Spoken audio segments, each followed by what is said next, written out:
L'UEMOA, l'Union économique et monétaire ouest-africaine. L'UEMOA, 8 pays, un destin commun, un espace économique harmonisé, ouvert et concurrentiel. L'UEMOA, votre guide au cœur de l'Afrique, des grands événements et des grandes mutations sur Africable.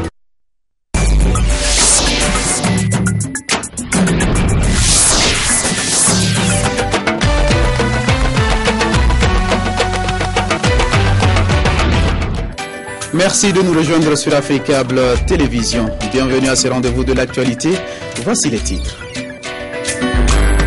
5e jour du FESPACO. Nous serons en direct en début de journal avec nos envoyés spéciaux dans la capitale burkinabé. Le Premier ministre malien Diango Sissoko a présidé ce jeudi un conseil de cabinet ministériel sur la mise en œuvre des orientations de la feuille de route de la transition. Je suis un démocrate et un homme de paix. Déclaration de l'ancien président ivoirien Laurent Gbagbo ce jeudi devant la Cour pénale internationale, la CPI. Plus de détails dans ce journal. Mesdames et messieurs, bonsoir et bienvenue sur Africable Télévision. 5e jour de la 23e édition du FESPACO. Nous sommes en direct de Ouagadougou pour retrouver nos envoyés spéciaux pour plus de détails sur ce rendez-vous du cinéma africain. Bonsoir Sekou, à vous l'antenne. Bonsoir Djibrila Maïga, merci de nous avoir rejoints ici autour de la piscine de l'hôtel Azalaï Indépendance FESPACO. Nous sommes à 48 heures de la fin de ce 23e festival du cinéma et de la télévision de Ouagadougou. Alors, pour ce soir, nous avons un invité sur le plateau, Monsieur Jean-Pierre Bekolo. Monsieur Jean-Pierre Bekolo est cinéaste camerounais. Il avait créé, il y a un certain nombre d'années, la Guilde des cinéastes. Monsieur Bekolo, bonsoir. Bonsoir, je voulais dire que c'est pas moi qui ai créé la guilde, beaucoup d'aînés. Partie de ceux qui ont lancé, voilà. Oui, il y a beaucoup d'aînés qui ont participé, Jean-Marie Thénault, il y a eu Fanta Regina Nacro, il y a eu Abdelrahman Sissako, il y a eu un autre cinéaste burkinabé d'ailleurs, qui a été président, et aujourd'hui nous avons un Congolais, donc Baloufou, qui est le président. Moi, je suis secrétaire général de la Guilde. Ok, donc on apprécie l'humilité, la modestie de Jean-Pierre Bekolo. Voilà, justement, si on vous posait la question, comment se porte aujourd'hui le cinéma africain? La réponse, elle peut être quoi? Le cinéma africain se porte un peu comme l'Afrique. Hein. C'est-à-dire que, en fait, nous avons une énergie incroyable, un déploiement, une dynamique, en fait, comme ça, chez les praticiens, ceux qui pratiquent la profession. C'est-à-dire que partout en Afrique, les jeunes font des films. Partout en Afrique, les jeunes écrivent, les jeunes ils se mettent en scène. Et je crois que cet élan n'est pas accompagné. C'est-à-dire que les gens donc se retournent vers d'autres horizons, ils se retournent vers l'Occident, ils se retournent vers qui ils ont à côté d'eux. Mais on a l'impression que, comme dans beaucoup de domaines, les institutions sont super en retard sur cette énergie, disons, des masses, quoi, en fait. Donc, on produit beaucoup de films, maintenant avec les technologies numériques qui font débat ici actuellement à Ouagadougou. Il est important de savoir que beaucoup de jeunes créent des choses très belles et des choses qui trouvent un intérêt au-delà de nos frontières, mais que ces jeunes ne sont pas accompagnés. Et que cette création qui a commencé avec les aînés, bien sûr, a besoin comme ça de retrouver sa place. Parce que, comme avec la téléphonie mobile, par exemple, on a vu très bien que les institutions ont tout de suite mis en place un cadre légal, des politiques culturelles, enfin pas des politiques culturelles, des politiques autour de la téléphonie, mais n'ont pas fait la même chose pour le cinéma. Ok, donc vous participez au FESPACO depuis un certain nombre d'années. Que pensez-vous de ce 23e festival, l'édition 2013, vous l'avez trouvé comment? Bon, c'est vrai que pour moi, évidemment, le FESPACO, c'est un peu vivre le panafricanisme en tant qu'Africain, c'est-à-dire que nous pouvons, entre toutes les différentes nationalités, discuter de nos problèmes, boire des bières, etc. Mais je pense que, comme toutes les autres éditions, c'est une édition avec de très beaux films. Hein. Bon, moi, j'ai été membre du jury donc du FESPACO il y a 2 ans, et j'étais membre du jury encore à Carthage. Donc j'ai vu beaucoup de films qui sont en compétition ici. J'ai envie de vous dire, le niveau est très élevé.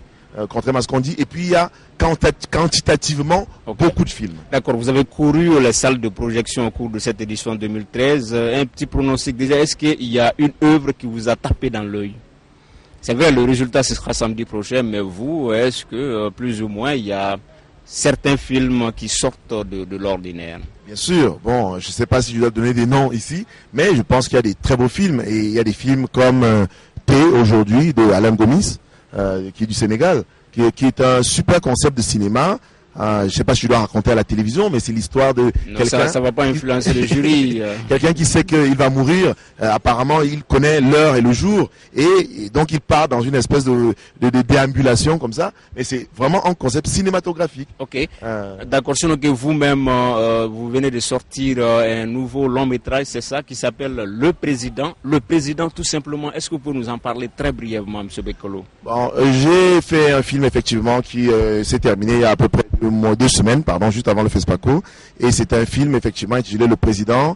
Le but un peu, c'est d'essayer de trouver ce cinéma qui pourrait nous aider à résoudre nos problèmes tout en restant du cinéma.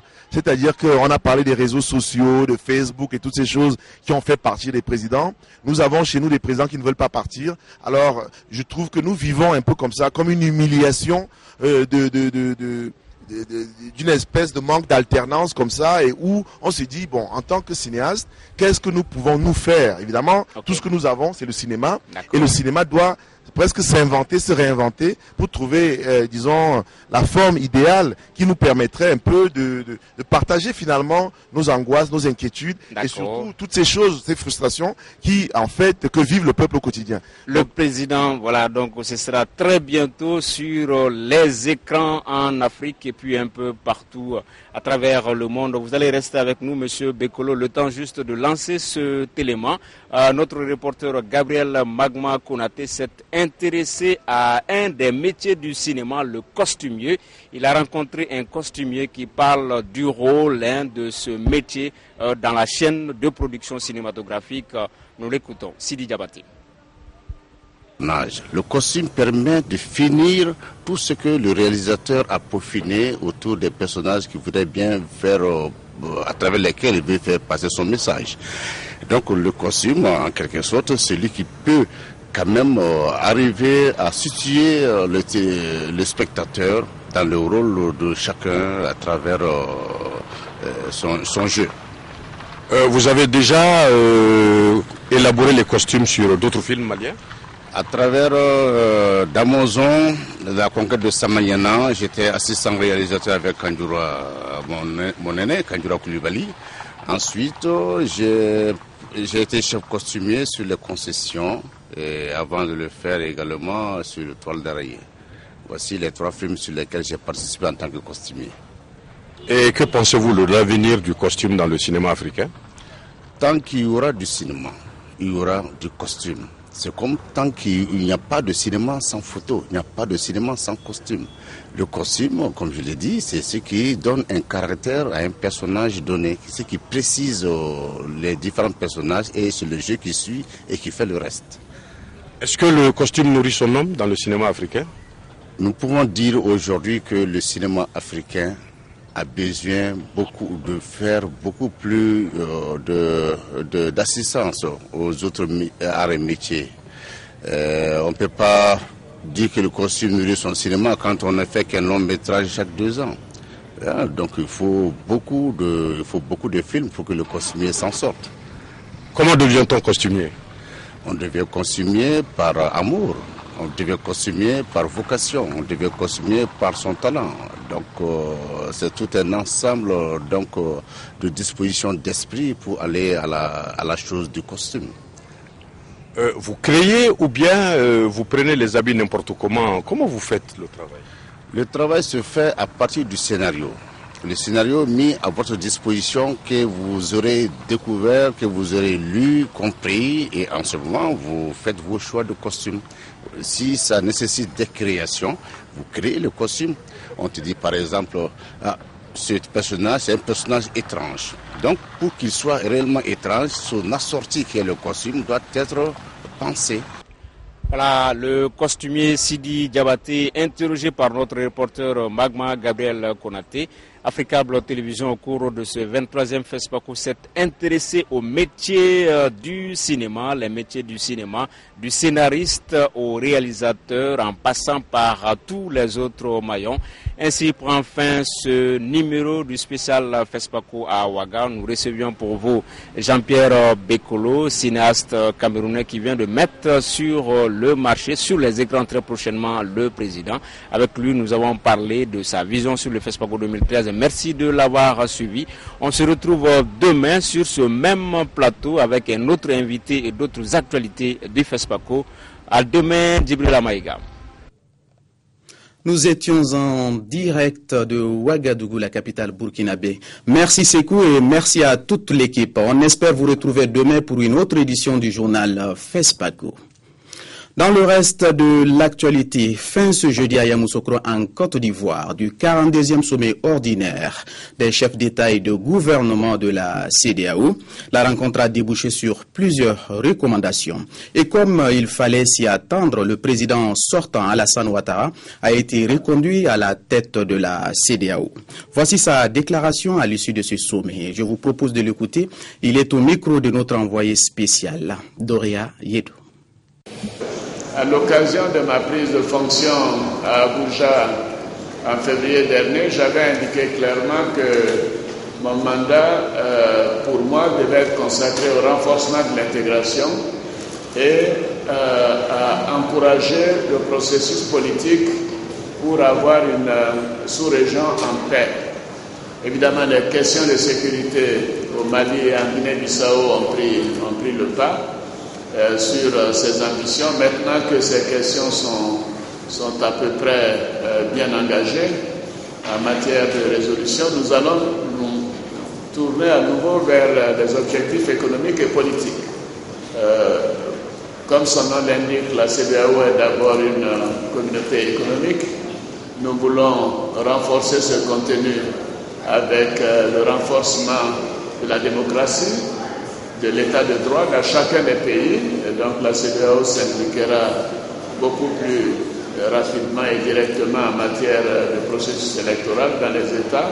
Dernière journée de l'audience de confirmation des charges contre Laurent Gbagbo, l'ancien président ivoirien soupçonné de crimes contre l'humanité commis pendant les violences post-électorales de 2010-2011, a assuré ce jeudi devant la Cour pénale internationale CPI être un démocrate et un homme de paix.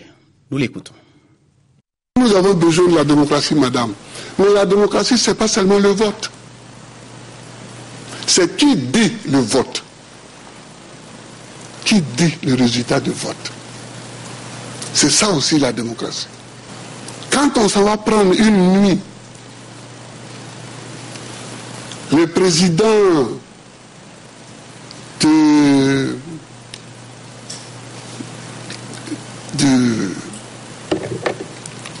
groupement électoral, qu'on l'amène dans le QG électoral d'un candidat, qu'on invite une télévision étrangère, on lui dit de parler et on le filme, et on diffuse ça dès le lendemain matin, ce n'est pas très démocratique ça, ce n'est pas la démocratie. La démocratie, c'est le respect des textes, à commencer par la plus grande des normes en droit, qui est la Constitution. Qui ne respecte pas la Constitution n'est pas démocrate. Madame, c'est parce que j'ai respecté la Constitution qu'on veut me mener ici. Alors, bon, je suis là, mais je compte sur vous. Je compte sur vous parce que je souhaite que tous les Africains qui me soutiennent et qui sont tout le temps ici, devant la cour, devant la prison, qui sont dans leur pays en train de manifester, en train de marcher, tous ces Africains-là, qu'ils comprennent que le salut pour les États africains, c'est le respect des constitutions que nous nous donnons et des lois qui en découlent. Je l'annonçais également en titre. Le Premier ministre malien Django Sissoko a présidé ce jeudi un conseil de cabinet ministériel sur la mise en œuvre des orientations de la feuille de route de la transition. Le conseil s'est réuni à la primature. Le reportage est signé Kolsi Angarsou, Cheikh Tidiane Koulibaly. 2 points importants ont été à l'ordre du jour de ce conseil de cabinet ministériel. D'abord, la feuille de route qui indique les objectifs poursuivis et le calendrier des activités que le gouvernement malien entend mener dans le cadre de l'accomplissement de ses missions. Après 4 ans de discussion, l'on saura enfin ce qui a été retenu. Il s'agissait de sortir de la feuille de route un plan d'action, et le plan d'action qui allait être mis en œuvre, il fallait trouver une structure administrative de suivi très rapprochée de ce plan d'action. Donc c'est pourquoi effectivement on a pensé à une commission de suivi de la mise en œuvre du plan d'action. Et ce comité est mis en œuvre sous la présidence du chef du gouvernement. Le gouvernement malien, qui continue de privilégier la réconciliation nationale, va procéder à la mise en place de la commission de dialogue et de réconciliation dans le courant du mois de mars, avec une composition inclusive. Dès que la guerre sera terminée au nord et que l'État sera revenu sur place, il faudrait prendre toutes les précautions pour qu'on n'assiste pas à des situations de difficultés de cohabitation entre les communautés qui sont en présence. Parce que pas mal de choses qui sont passées, qui sont susceptibles de mettre à mal la cohabitation entre les différentes communautés. Et cette commission qui doit être mise en place est rattachée directement au président de la République, composée de fortes personnalités désignées par le président de la République et le Premier ministre, de manière à couvrir l'ensemble du territoire national et faire en sorte que la classe politique, la société civile et les régions se retrouvent toutes dans cette structure qui va être mise en place. Mais toutes ces actions prévues pour cette période de transition politique sont tributaires du budget national, mais aussi de l'aide extérieure. Le gouvernement malien en appelle à la mobilisation des partenaires au développement. Il s'agit de la feuille de route ou de la commission de réconciliation. Je pense que les partenaires sont très attentifs à ce que nous sommes en train de faire. Nous restons toujours au Mali. Une cérémonie de remise de dons à la famille du soldat français tombé au nord Mali, Damien Boité, et à l'armée malienne a été organisée ce jeudi au ministère malien des Affaires religieuses et du culte. Plusieurs personnalités y ont pris part. Diakadi Diatangara et Daouda Doumbia y étaient. 4 000 euros, soit 2 625 000 francs CFA, c'est la somme que l'opérateur économique malien Mamadou Silla vient d'offrir à la famille du soldat français tombé sur le champ de l'honneur, Damien Boiteux. À cela s'ajoute la somme de 500 000 francs CFA pour soutenir l'effort de guerre, un esprit manifeste de solidarité. C'est un don humain.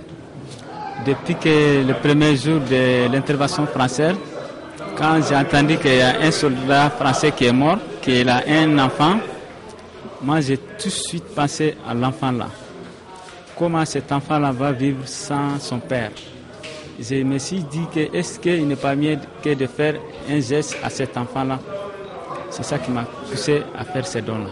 Ces gestes témoignent à suffisance l'esprit de patriotisme et d'humanisme qui anime les généreux donateurs. Ils ont répondu à l'appel de solidarité lancé par le président de la République. Nous vous adressons au nom du gouvernement et au nom de tout le peuple malien nos sincères remerciements, les plus sincères. Cette cérémonie a été l'occasion pour les mosquées de Badlabougou et de Daoudabougou de remettre la somme de 920 000 francs CFA à l'armée malienne. Les Maliens du Koweït ne sont pas restés à marge. Ils viennent d'offrir à leur tour 1 million de francs CFA, un geste qui s'inscrit dans le cadre de l'élan de solidarité en faveur du pays. Page spéciale Tombouctou de cette édition. Aujourd'hui, nos reporters Oussouf Diagola et Famoussa Sidibé s'intéressent à la situation sécuritaire. Depuis les troupes maliennes appuyées par les forces françaises, la ville de Tombouctou retrouve peu à peu le calme et la tranquillité. De jour comme de nuit, des patrouilles sont menées dans toute la ville. Reportage. Une patrouille française en plein centre-ville de Tombouctou. Cet officier français prend même des cours de tamashek. Merci.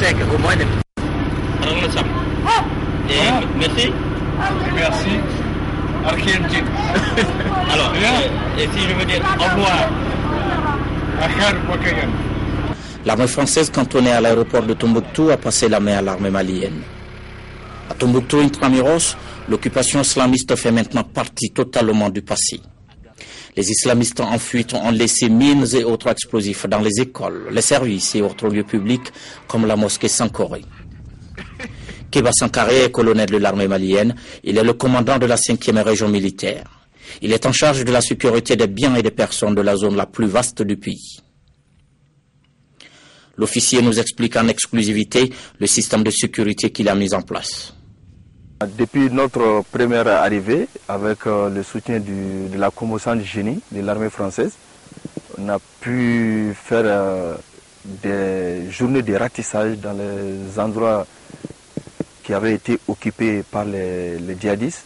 Donc là, avec cette composante du génie français, vraiment on a pu désamorcer des explosifs, des engins de guerre, mais à la date d'aujourd'hui, étant ne nous a pas été fait de la présence d'une mine dans la région de Tombouctou.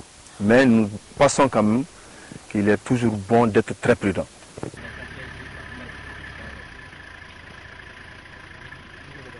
Les consignes sont claires. Nous sommes dans un environnement multinational et puis pour sécuriser Tombouctou, vous voyez, c'est une ville très large avec plusieurs ouvertures. Donc d'abord, il fallait essayer de voir les ouvertures les plus importantes qui donnent accès à d'autres grandes villes pour pouvoir concilier cette sécurité. Et d'autre part, la collaboration franche avec la population. Grâce à ces dispositifs sécuritaires renforcés, des familles ayant fui Tombouctou pendant l'occupation sous la charia commencent à regagner leur domicile. Nous en avons retrouvé ici, à Abaradjou, un quartier populaire de la ville. Nous sommes partis de chez nous le lendemain de l'arrivée des occupants. Nous venons juste de rentrer parce qu'on nous a dit qu'ils sont partis. Et dès que mon mari a pu réunir l'argent nécessaire pour le transport des enfants, des beaux-parents et de moi-même, on est venu sans attendre. Vous voyez le linge sale qu'on a même pris avec nous parce que je ne voulais plus attendre un jour de plus, loin de chez nous. Mon mari est resté, lui, à Sévaré. Là-bas, on était en location. Ça coûtait cher. Il est seul maintenant. Et j'espère que ce sera plus facile comme cela. Il pourra nous envoyer un peu d'argent. En l'absence de l'administration, ni gouverneur, ni préfet, encore moins procureur de la République, le retour de la confiance pour les populations reste encore sujet à caution. C'est la prévôté, le service de la gendarmerie faisant office de police en temps de guerre, qui est chargé de l'observation des droits élémentaires pour les citoyens. Elle mène des enquêtes sur les personnes suspectées d'appartenance à ACMI ou à Ansardine.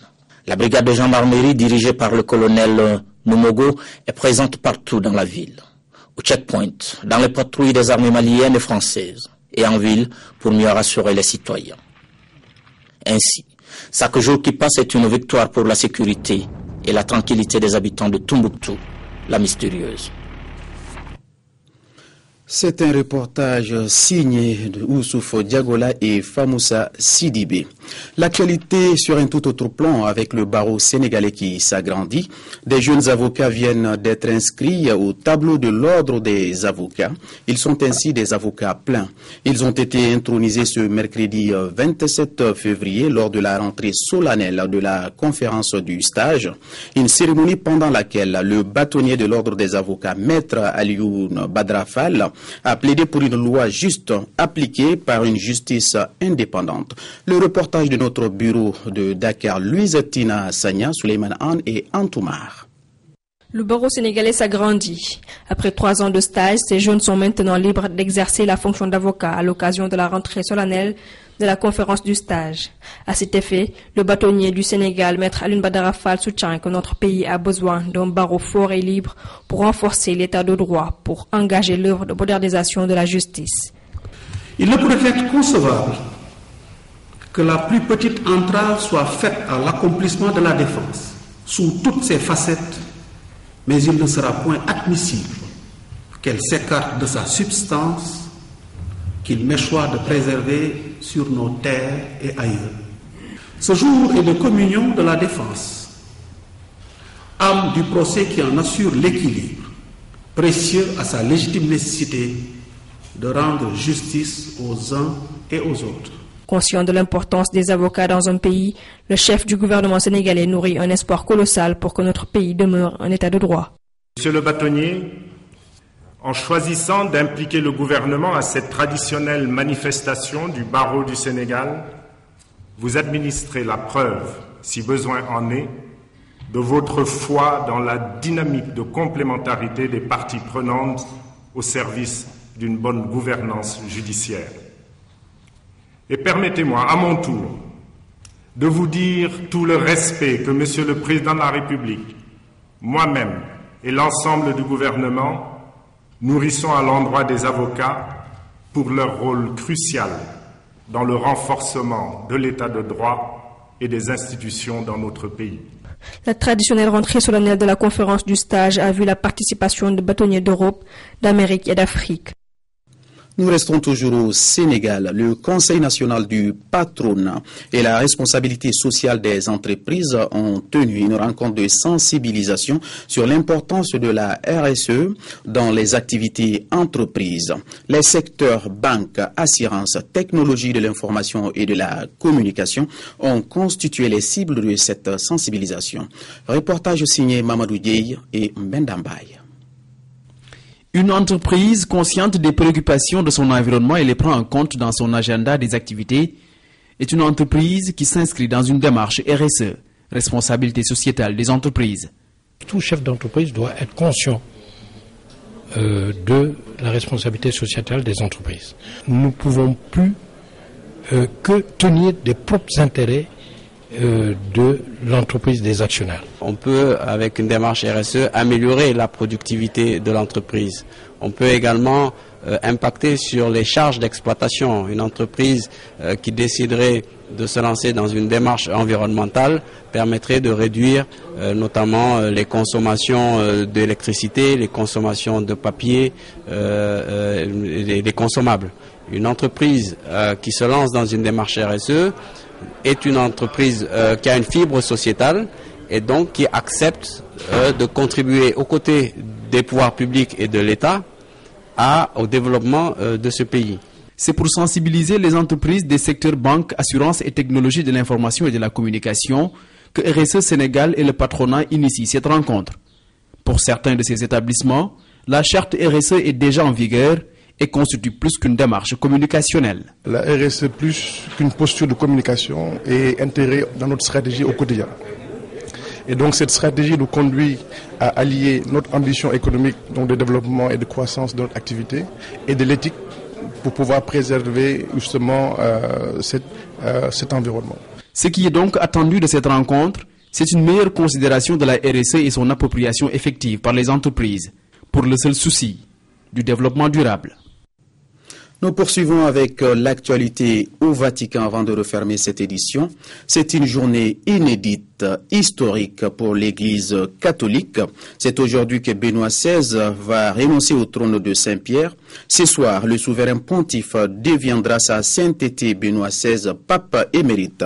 Et c'est à bord de cet hélicoptère blanc que Benoît XVI est arrivé il y a quelques instants à Castel Gandolfo, la résidence d'été des papes. Il avait quitté le Vatican vers 17h et encore un souverain pontife qui a adressé un ultime message aux fidèles qui avaient fait le déplacement. Dans un ultime tweet, le pape a par ailleurs demandé aux catholiques de mettre le Christ au centre de leur vie. Ce journal est terminé. Merci à vous de l'avoir suivi et surtout merci de votre fidélité. Je vous retrouve demain dans Afrique Midi pour d'autres informations. Bonsoir.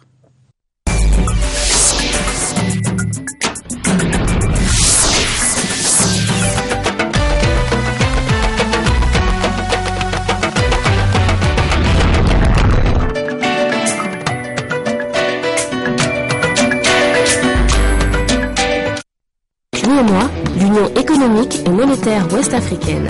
L'UEMOA, 8 pays, un destin commun, un espace économique harmonisé, ouvert et concurrentiel. L'UEMOA, votre guide au cœur de l'Afrique, des grands événements et des grandes mutations sur Africable.